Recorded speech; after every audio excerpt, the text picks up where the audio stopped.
Hello, what's up? Hello Philippines, hello world. Nandito naman po tayo para mag-react at mag-comment dito na naman sa isang viral video. Tungkol pa rin ito dito sa walang katapusang confidential funds ng ating Vice Presidente.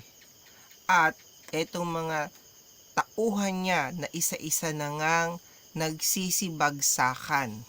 Literal po, nagsisibagsakan ang mga katawan, nagsisibagsakan dahil sa mga maling ginagawa. Madam Vice President. Thank you, sir. Ms. Acosta has been crying since this hearings started because of her fear and a lot of other things. Can we just give her some air? 1 minute suspension, State Labor Chair. See? Diba? Nakakalito, nakakagulantang, nakakapagtaka. Crying daw because of her fear. Her fear. So, ba't siya umiiyak? Ba't siya natatakot? May mga mali silang ginawa? Di ba kalimitan kapag natatakot ka, kaya umiiyak ka sa mga ganitong klaseng pagdinig dahil meron kayong mga maling ginawa. Bakit ka matatakot? Tatanungin ka lang naman. You just need to answer. Marami nga, puro question, answerable by yes or no, di ba? Pero ba't ganun?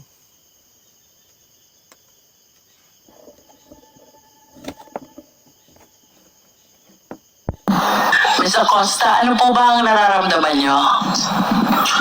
Of course, I'm concerned about you. Ano po yun? Nanginginig po, ma'am.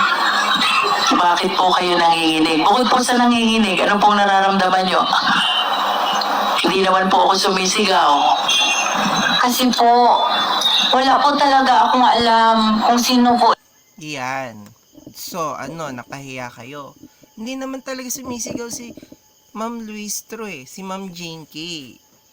Mayroon kasi kayong tinatago, kaya ganyan, sumisikip at kung ano-ano yung nararamdaman nyo. Kasi hindi na maayos ang function ng mga katawan ng pakiisip nyo. Ganun naman talaga yun kahit sa totoong buhay. Peki ba yung buhay nyo? Kahit sa totoong buhay ng tao, kapag may mali kang ginagawa, kakabahan ka, manginginig ka, matatakot ka, pag tinatanong ka na talaga. Yun si Kokoy Villamin, si Grace Piatos po. Kasi po, si Sir La Chica po ang nasa ground po. Siya po ang nagpipipirma. Nag-base na lang po ako sa sinaol sa binalik niya sa akin na acknowledgement receipt. Yan, sila chika. Sila chika. Chika ng chika. Ayan, kaya nakuha lahat ng pera. So, puro na lang sila chika, sila chika, sila chika ang tinuturo. Bakit ba hindi pa tinatanong itong sila chika? O baka naman sila chika is isang Mary Grace Piatos din. So, eto yung sinasabi ko. Nagtatrabaho po tayo para sa taong bayan. Pero bakit ganito ang nangyayari? Pera-pera na ba talaga ang dahilan? Sa bagay, ang rason naman kung bakit tayo nagtrabaho is para magkapera talaga. Pero hindi po yun sapat na dahilan para po ibenta natin yung dignidad natin. Alam po natin sa bawat sarili natin kung ano ang tama at kung ano ang mali. May mga pinag-aralan kayo, mayroon kayong mga matataas na degree, sana dapat hindi kayo nagpapagamit. Kung alam nyong mali is mali. Hindi porket magkakaroon kayo ng pera, gagawin nyo na yung mali. Kasi sa totoo lang, mabibisto talaga kayo. Po, ma'am. Pero ma'am, I hope you acknowledge na yun pong sinasabi niyong ginawa ni Colonel La Chica. Yun po'y trabaho niyo as a special dispersing officer. Yes, ma'am. Pero may utos po ang aking boss, ma'am, na i-release ko po kay Sir La Chica, ma'am. I heard you, ma'am. Yes, ma'am. O yan, utos na naman ng magaling yung boss. So yan nga, nagsisilabasan na ang katotohanan, di ba? Ano ang sabi ni Zulaika Lopez nung nakaraan? Utos din ng kanilang boss. Tapos sasabihin nitong si BP Sara, mga DD shit, na wala siyang kinalaman, hindi niya alam kung ano ang nangyayari sa budget. Paano hindi? Ikaw nga ang head dyan. Ang bobobo naman ng mga to.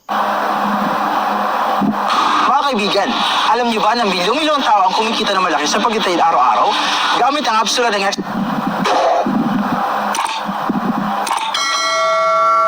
What is the purpose, Ms. Acosta, of the liquidation report? To liquidate the funds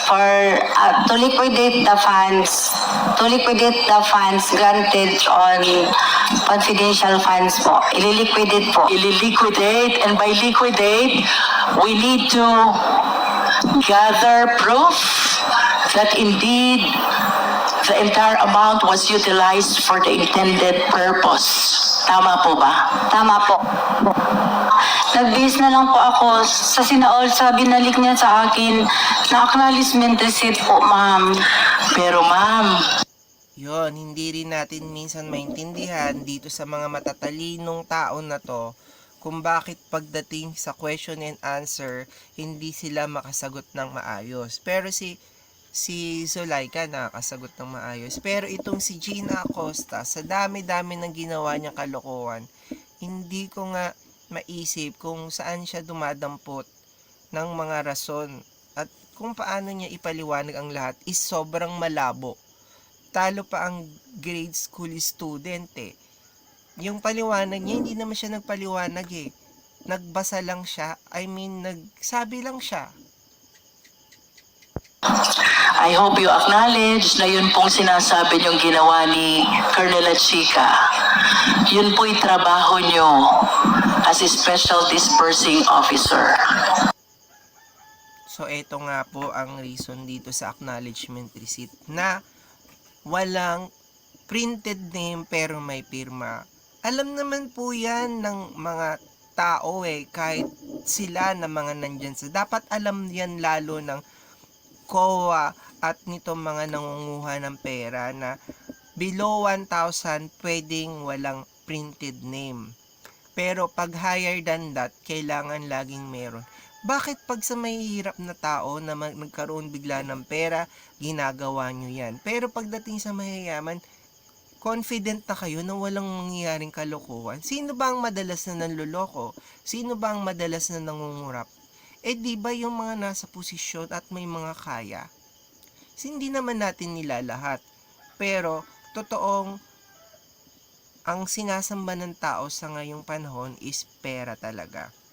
Ginagawa nilang lahat tama o mali dahil din sa pera. Tandaan po natin na ang mga material na bagay ay hindi po natin yan madadala sa hukay.